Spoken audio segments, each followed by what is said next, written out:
Hello, welcome back for part two. Right, see what you think of this. 10 British TV shows from the 1990s are now banned. Okay, so let's see what you make of these.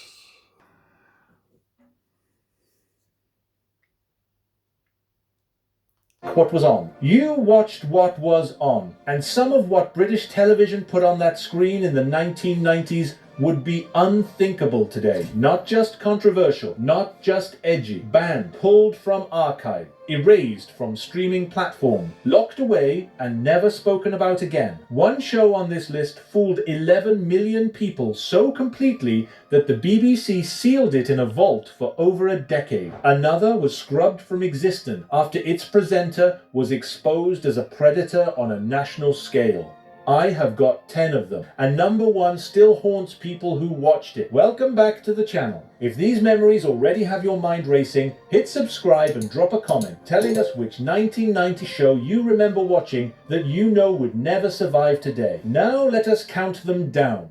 Number 10. Teletubbies. Nobody expects a show made for toddlers to appear on a banned list, but in 1997 the BBC aired an episode called Seesaw that terrified children across the country. The segment featured a cutout lion chasing a cutout bear through a surreal paper landscape. The lion was voiced by the great Eric Sykes and the bear by Penelope Keith, but none of that mattered to the thousands of small children who screamed and refused to sleep for days after watching it. The images were strange and dreamlike, with the lion growling through jagged teeth as it stalked the bear across a flat, barren world that looked nothing like the gentle Teletubbyland children had come to trust. Parents flooded the BBC switchboard with complaints. Multiple broadcasters pulled the episode entirely, and the scene was later edited out of all future transmission. Then came the controversy over Tinky Winky. Conservative commentators in Britain and America accused the character of promoting homosexuality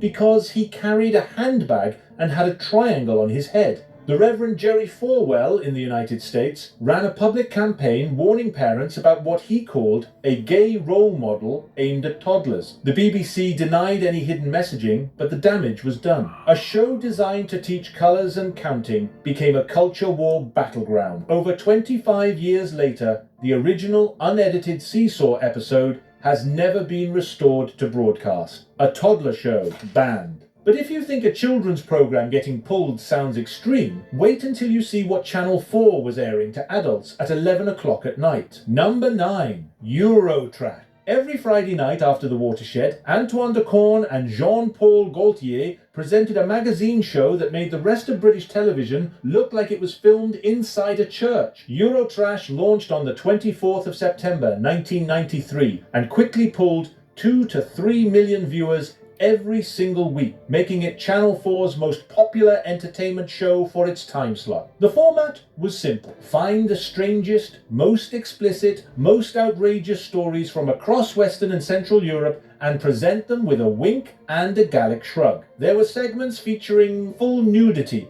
that would trigger an instant Ofcom investigation today. There were interviews with people whose lifestyles and private habits were broadcast without any of the editorial guardrails that modern compliance departments now demand before a single frame goes to air. The studio segments with Gaultier pushed taste so far past the line that the line was no longer visible. Maria McCurlane provided voiceovers dripping with irony and innuendo, while Davina McCall handled English language dubbing in the early series. The show ran for 16 series and 134 episodes. At the time, nobody blinked. It was late at night. It was Channel 4. It was the 90s. Today, much of the original Eurotrash archive is considered completely unbroadcastable. The content that once made students howl with laughter in shared living rooms from Manchester to Brighton would now end careers and trigger regulatory sanctions before the credits finished rolling. Number 8. The Cook Report. For 13 years, Roger Cook was the most feared man on British television. His ITV show, which ran from 1985 to 1998, pioneered a style of journalism built on one single idea: find the villain,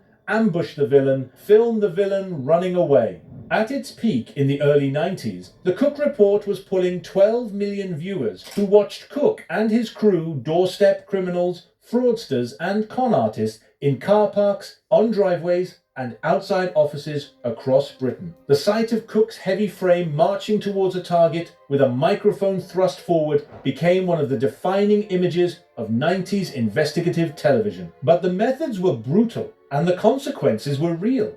In 1996, an investigation into a Midlands businessman went badly wrong when the subject took his own life before the episode even aired. Questions were raised in Parliament about whether Cook's confrontational tactics amounted to entrapment. The Independent Television Commission ruled against several segments, and the show's reputation began to collapse under the weight of its own aggression. By the time it was cancelled in 1998, the style of journalism Roger Cook had invented was already being condemned by media ethics scholars as reckless and exploitative. Today, those episodes sit in the ITV archive unwatched and unrepeated. No broadcaster will touch them. The man who made a career of chasing people with cameras became a cautionary tale about what happens when television decides it is judge, jury, and executioner. Here is something worth pausing on. In the 1990s, there was no social